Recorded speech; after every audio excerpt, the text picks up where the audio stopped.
Hello guys, good morning everyone.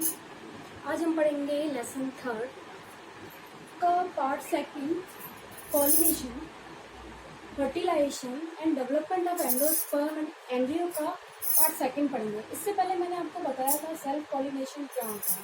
Self pollination क्या होता है कि जब किसी पौधे की इसी पुष्प की, ये वर्तिकाग्र यदि समझ लें, और ये परागकोश है। इसी पुष्प के परागकण इसी की वर्तिकाग्र पर गिरते हैं। इसी पुष्प के परागकण उसी सेम फ्लावर के स्टिग्मा पर अगर गिरते हैं तो ऐसे को तो हम क्या कहते हैं, स्व परागण या सेल्फ पॉलिनेशन। आज हम पढ़ेंगे क्रॉस पॉलिनेशन। क्रॉस पॉलिनेशन में क्या होता है, किसी पौधे के पुष्प के परागकण यदि किसी अन्य पौधे जो कि उससे जाति का स्पीसीज दोनों की सेम, या फिर किसी अन्य पौधे पर जाकर उसकी वर्तिकाग्र, उसकी फ्लावर की वर्तिकाग्र के ऊपर जब गिरते हैं और परागण होता है, ऐसे को हम क्या बोलते हैं, क्रॉस पॉलिनेशन। मैं ये डायग्राम बनाया, इस जगह मान लीजिए कि ये दो प्लांट है और सेम स्पीसीज के। अगर इस पौधे के परागकोश के स्पुटन से जो परागकण निकले या जो पॉलन ग्रेन निकले, वो किसी अन्य प्लांट के ऊपर जाते हैं, किसी दूसरे प्लांट के ऊपर जाके गिरते हैं जो कि इसी स्पीसीज का है, उसकी वर्तिकाग्र के ऊपर जाकर गिरते हैं और पॉलिनेशन होता है। तो इस तरह का जो पॉलिनेशन है वो क्रॉस पॉलिनेशन कहलाता है। तकनीकी रूप से इसको वैज्ञानिक जो है जीनोगेमी के नाम से भी जानते हैं। जीनोगेमी तकनीकी रूप से ऐसा कहा जाता है कि अगर ऐसा तकनीकी रूप से होता है, टेक्निकली होता है, तो ऐसे जो पॉलिनेशन होगा हम उसको जीनोगेमी कहेंगे।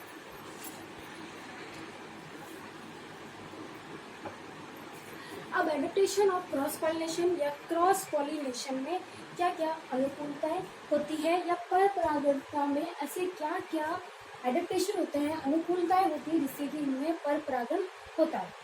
तो एडेप्टेशन के लिए मैंने कुछ पॉइंट्स पर लिखे हैं। सबसे पहला पॉइंट है सेल्फ स्टेरिलिटी या स्वबद्धता।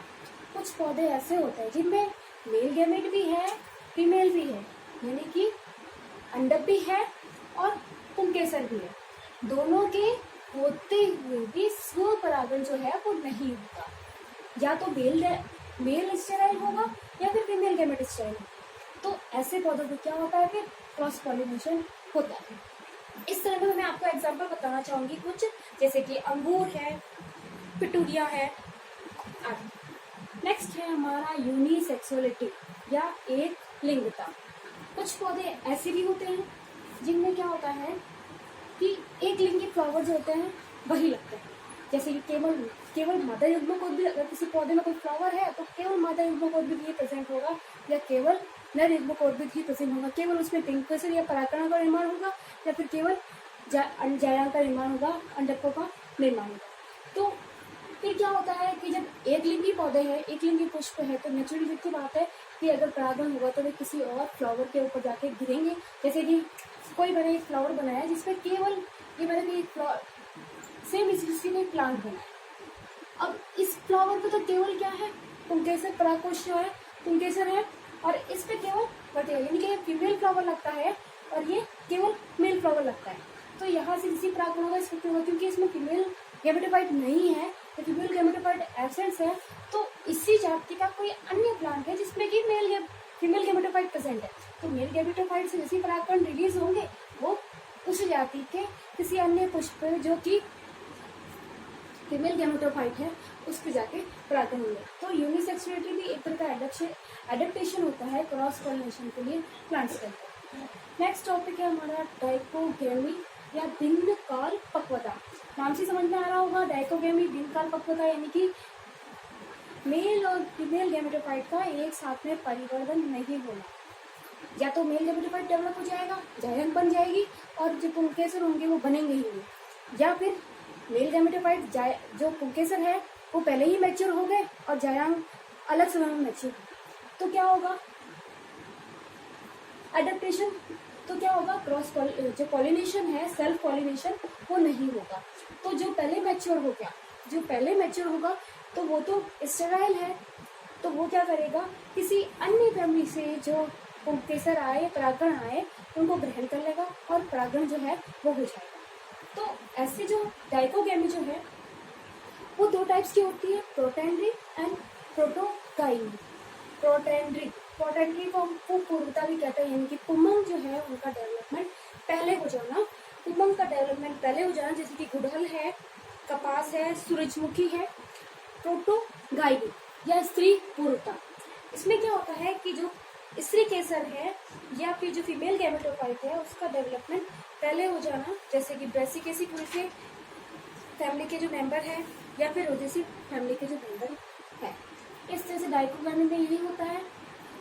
वापस से बता रही हूँ, या तो पुमंग का डेवलपमेंट पहले हो जाता है, या जो स्त्री केसर है या फिर स्त्री केसर है, जो अंडक है, उनका डेवलपमेंट पहले हो जाता है, या अलग अलग समय पे डेवलपमेंट होना, एक का हो जाना, एक का बिल्कुल भी ना होना। तो ये पॉसिबिलिटी फिर ये बढ़ा देता है कि क्रॉस पॉलिनेशन हो। तो एक तरह से ये क्या है, क्रॉस पॉलिनेटेड प्लांट में एक एडेप्टेशन है कि उनमें दिन काल पक्वता पाई जाती है। नेक्स्ट टॉपिक है हमारा हाइपोगैमी या अवरुद्ध परागणता। कुछ पौधे ऐसे भी होते हैं जिनमें क्या होता है कि किसी प्रकार का संरचनात्मक अवरोध पाया जाता है, जिससे कि नर युग्मकोद्भिद और मादा युग्मकोद्भिद आपस में मिल नहीं पाते, परागण हो नहीं पाता। कई बार क्या होता है कि कुछ पौधे ऐसे होते हैं जिनकी वर्तिका की लंबाई तो काफी ऊंची होती है और पुंकेसर की लंबाई बिल्कुल छोटी होती है, तो पॉसिबिलिटी है ही नहीं कि ये यहाँ पहुंच ही नहीं पाते। तो इस तरह से क्या होता है, अब ऐसे प्लांट में भी परागण नहीं हो पाता। जैसे कि कुछ देखो एग्जाम्पल है, कैलिसियोफिलेसी कुल के पौधे में वर्तिका की लंबाई पुंकेसर से काफी अधिक होने के कारण इनके मध्य परागण संभव नहीं होगा। जैसा मैंने आपको बताया है, ये ऐसा कैरियोफिलेसी फैमिली में पाया जाता है। वैसे ही ग्लोरिसा में परागकोश का स्फुटन इस प्रकार होता है कि परागकण जो है कि इस प्रकार से होगा कि परागकण काफी दूर तक जाके फैल जाएंगे। ये वर्तिकाग्र पर गिरेंगे ही नहीं, स्टिग्मा पर गिरेंगे ही नहीं, जैसे ही स्फुटन होगा बहुत दूर तक फैल जाएंगे। इनमें अनुकूलन के लिए, उड़ने के लिए कुछ अनुकूलताएं पाई जाती है, जिससे कि इनमें ऐसा होता है। इस तरह से जो हमारा एडेप्टेशन है वो कंप्लीट हुआ। अब नेक्स्ट टॉपिक है हमारा मेथड्स ऑफ क्रॉस पॉलिनेशन या पर परागण की विधियां। Methods of pollination, methods of cross pollination या पर परागण की जो है विधियां, क्या क्या विधियां जो है पाई जाती है। पहले हम ये जान ले कि मेथड ऑफ क्रॉस पॉलिनेशन क्या चीज है। पर परागण में परागकणों के स्थानांतरण के लिए बाह्य साधनों पर निर्भरता होती है। तो ये क्रॉस पॉलिनेशन होगा तो अपने आप तो होगा नहीं, बाहर के जैविक और अजैविक यानी कि बायोटिक और अबायोटिक साधन की जो है वो आवश्यकता होती है या निर्भरता रहती है। ये बाह्य साधन जो है या तो वायु हो सकती है, पानी हो सकता है, या कोई कीट हो सकता है, कोई पक्षी हो सकता है, कोई एनिमल हो सकता है, तो कुछ भी हो सकता है। तो इस तरह से मैंने इन दोनों को दो भागों में बांटा कि पर परागण के लिए जो साधन होते हैं वो दो भागों में बांट सकते हैं हम, अजैविक साधन या अबायोटिक कंपोनेंट और जैविक साधन या बायोटिक। अब अजैविक यानी कि जो साधन अपनाए जाएंगे परागण के लिए वो कैसे होंगे, अजैविक होंगे। जैसे कि कई बार वायु द्वारा परागण होता है, जैसे कि परागण का रिलीज होना होता है तो वो परागण जो है हवा के साथ में एक स्थान से दूसरे स्थान पर चले जाते हैं, और फिर जैसे ही उनकी जाति का कोई पौधा मिलता है तो वर्तिकाग्र अब इनमें अनुकूल भी होता है कि हवा के साथ भी चलने के लिए उनका वजन हल्का होता है। जो परागण होते हैं उनके कुछ परागण जो होते हैं कुछ रोएदार होते हैं, पंख जैसे होते हैं, और वर्तिकाग्र भी अनुकूल होता है। कुछ पौधे ऐसे होते हैं जिनमें वायु परागण पाया जाता है, तो उनके फ्लावर में जो वर्तिकाग्र होती है, जो वर्तिका होते हैं वो ब्रश बॉर्डर जैसी होती है, ताकि वो जल्दी से उसको जैसे ही कोई परागकण उड़ते हुए आए तो जल्दी से उसको अपनी ओर कैच कर ले या अपनी ओर इकट्ठा कर, या फिर स्टिकी होती है ताकि जैसे ही परागकण आए तो वो हवा के साथ में जैसे ही आए तो वो उस वर्तिकाग्र को आके चिपक जाए। वायु परागण में कुछ एग्जाम्पल बताना चाहूंगी मैं, जैसे कि इसे हम एनिमोफिली भी कहते हैं। जैसे कि टाइफा में क्या होता है कि ब्रश जैसी वर्तिकाग्र पाया जाता है। जैसे मैंने बताया था कि ब्रश जो होता है जैसा ब्रश लाइक वर्तिका पाई जाती है, तो उससे क्या होता है, परागकण जैसे ही पास में आते हैं तो उसमें अटक कर चिपक जाते हैं। कुछ में पक्षमा भी होते हैं, यानी कि छोटे छोटे सीलिया पाए जाते हैं, जैसे कि घास वगैरह जो है, छोटी छोटी घास जो हम देखते हैं उनकी जो वर्तिका होती है वो कुछ इस तरह से ब्रश बॉर्डर सीलिया लाइक होता है, जिसके कारण जैसे ही कोई परागकण रिलीज हुआ, हवा से उड़ के आया तो इनमें फंस जाता है और परागकण होने की संभावना ज़्यादा से ज़्यादा बढ़ जाती है। नेक्स्ट है हमारा जल परागण, या जिसे हम कहते हैं हाइड्रोफिली। जल परागण या हाइड्रोफिली ये जल द्वारा होता है, यानी कि इसका जो सोर्स होगा, माध्यम होगा, हमेशा क्या होगा, वाटर होगा। और जलीय पौधे जो होते हैं अधिकतर ये किस में पाया जाता है, जलीय पौधों में पाया जाता है, जो वाटर के अंदर रहते हैं उन्हीं में पाया जाता है, जैसे कि मीरियोफिलम है, निम्फिया है, कमल है। तो जो भी वाटर लिविंग प्लांट है, जो जल के अंदर, जल की सतह पर या जल के आसपास जो होते हैं, उनमें क्या होता है, जल परागण होता है या हाइड्रोफिली होती है, यानी जल द्वारा परागण होता है। अब इसको मैंने दो भागों में बांटा है, अधोजल परागण या फिर हाइड्रोफिली या अधोजल परागण, और अभिजल परागण या हाइड्रोफिली। अब अधोजल परागण क्या होता है, जब परागण जल के भीतर होता है तो हम क्या कहते हैं उसको, अधोजल, यानी कि ये एक वाटर का सोर्स है, ये कोई रिवर या कोई पॉन्ड है कि जल के भीतर, यानी कि यहाँ पे जो है परागण हुआ है, यहाँ पे अगर परागण हुआ है तो हम उसको क्या बोलते हैं, अधोजल परागण या फिर हाइड्रोफिली। इसका एग्जाम्पल है जैसे कि जॉन्स्टेरा, नाजास, सिस्टोफिलम, ये सारे जो पौधे हैं इनमें अधोजल परागण जो है वो होता है। नेक्स्ट है हमारा अभिजल परागण या जल पृष्ठ परागण, इसे हम जल पृष्ठ परागण भी कहते हैं, यानी कि जल की सतह पर, यहाँ पे जो है परागण होगा, जल की पृष्ठ पर परागण होगा, सतह पर अगर परागण होता है तो अधिजल परागण या जल पृष्ठ परागण या हाइड्रोफिली कहता है।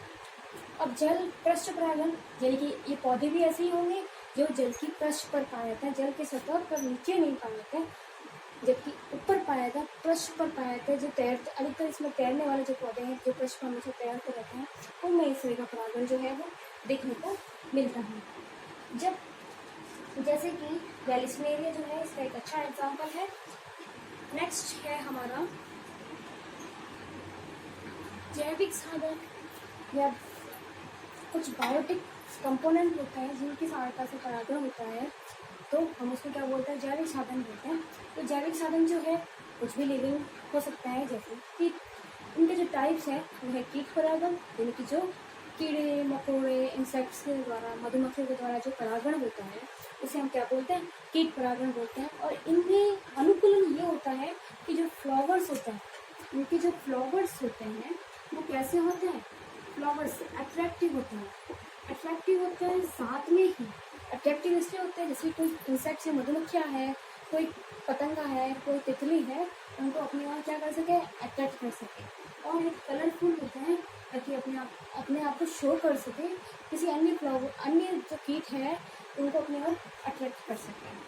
साथ में ही और क्या नेचर होता है इनमें, नेक्टर होता है, मकरंद पाया जाता है, स्मेल वाले फ्लावर होता है, जिससे क्या होता है कि कीट इनकी ओर आकर्षित होते हैं और इनके ऊपर, इनकी वर्तिकाग्र के ऊपर मकरंद इकट्ठा करने के लिए, फ्लावर के ऊपर मकरंद इकट्ठा करने के लिए जैसे ही बैठे, तो क्योंकि ये पहले भी किसी और फ्लावर के ऊपर बैठ के आ चुके होते हैं, तो फ्लावर के जो परागकण होते हैं वो उसके पैरों पर चिपक जाते हैं। और हमने देखा भी होगा कि उनके पैरों में भी ऐसा अनुकूल होता है कि पैर खुरदरे से होते हैं, ब्रशी होते हैं, जिससे कि परागकण आसानी से चिपक जाता है। जैसे ही ये अगले पौधे पर उसी स्पीसीज के नेक्स्ट फ्लावर पर बैठता है तो क्या होता है कि जो पैरों में चिपके हुए जो परागकण थे वो वर्तिकाग्र पर चिपक जाते हैं। क्यों बैठा है, क्योंकि उसके फ्लावर अट्रैक्टिव थे, कलरफुल थे, उसके आकर्षित होते हुए वहाँ गया और जो है परागण हो गया। तो इस तरह का जो परागण होता है उसे कीट परागण कहते हैं। अधिकतर ये मधुमक्खी, पतंगा, तितली, बीटल आदि के द्वारा होते हैं और सरसों, आक और आर्किड्स में पाया जाता है।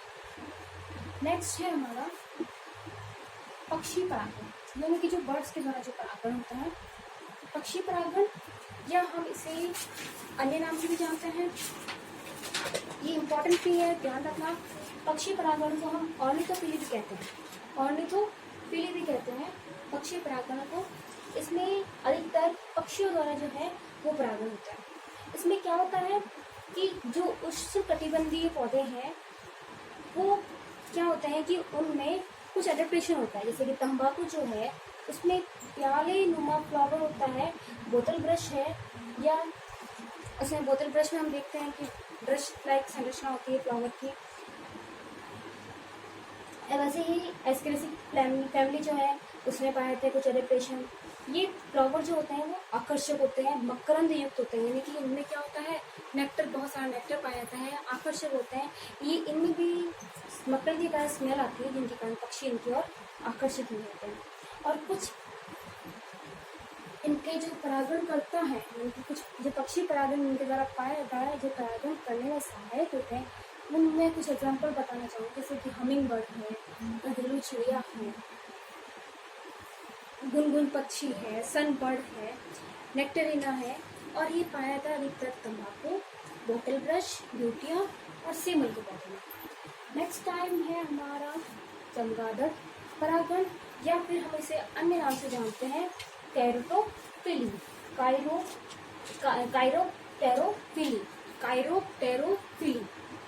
कायरोप्टेरोफिली। आप कंफ्यूज मत होना, मैंने चमगादड़ को पक्षी परागण में इसलिए रखा कि चमगादड़ इज नॉट अ बर्ड, ये मैमल है, ये स्तनधारी है, और इसलिए चमगादड़ के द्वारा जो परागण होता है वो अलग से पॉइंट में पड़ा होता है। तो कायरोट्रोफिली में क्या होता है कि जो रात्रि में कुछ पौधे होते हैं जो रात्रि में खिलते हैं, तो क्योंकि रात्रि में खिलते हैं तो अधिकतर पक्षी वगैरह जो है वो उस समय नहीं उठते हैं। चमगादड़ क्योंकि उसकी आंखें बहुत तेज होती है, उसकी जो सुनने की क्षमता होती है बहुत पावरफुल होती है, इस कारण से वो रात में आराम से उड़ सकती है। तो पादपों में क्या होता है कि जब पुष्प रात में खिलते हैं तो अधिक मात्रा में मकरंद स्रावित करते हैं, यानी कि अधिक मात्रा में उनमें मकरंद का निर्माण होता है, नेक्टर फॉर्मेशन होता है, जिससे कि चमगादड़ उनके स्मेल को पहचान लेता है और उनकी ओर आकर्षित होता है। जैसे कि कदम का जो फूल है, बालम खीरा है, गोरख इमली है, यानी कि जो जंगल जलेबी होती है, कचनार है, इनमें जो है चमगादड़ द्वारा परागण होता है। यानी कि अधिकतर जो बड़े पौधे होते हैं उनमें चमगादड़ द्वारा परागण होता है। इनमें एडोप्टेशन ये होता है कि इनमें मकरंद युक्त फ्लावर खिलते हैं और बहुत ज़्यादा मकरंद होता है, उनकी स्मेल बहुत ज़्यादा होने के कारण चमगादड़ को अपने ओर आकर्षित करते हैं। अब कुछ ऐसे पादप भी हैं जिसमें इनके अलावा भी परागण होता है, कीट पक्षी परागण, चमगादड़ परागण के अलावा भी परागण होता है। जैसे कि सर्पवृक्ष और आर्किड में स्नेल्स के द्वारा जो धेंगे होते हैं या स्नेल्स होते हैं उनके द्वारा परागण होता है। वैसे ही गुलमोर और सेमल जो है उनमें गिलहरी द्वारा भी परागण होता है। सेमल में मैंने पहले भी एग्जाम्पल बताया पक्षी द्वारा परागण होता है, पर पक्षी के साथ में कई बार सेमल और गुलमोर जो है उनमें जो है गिलहरी द्वारा भी परागण होता है।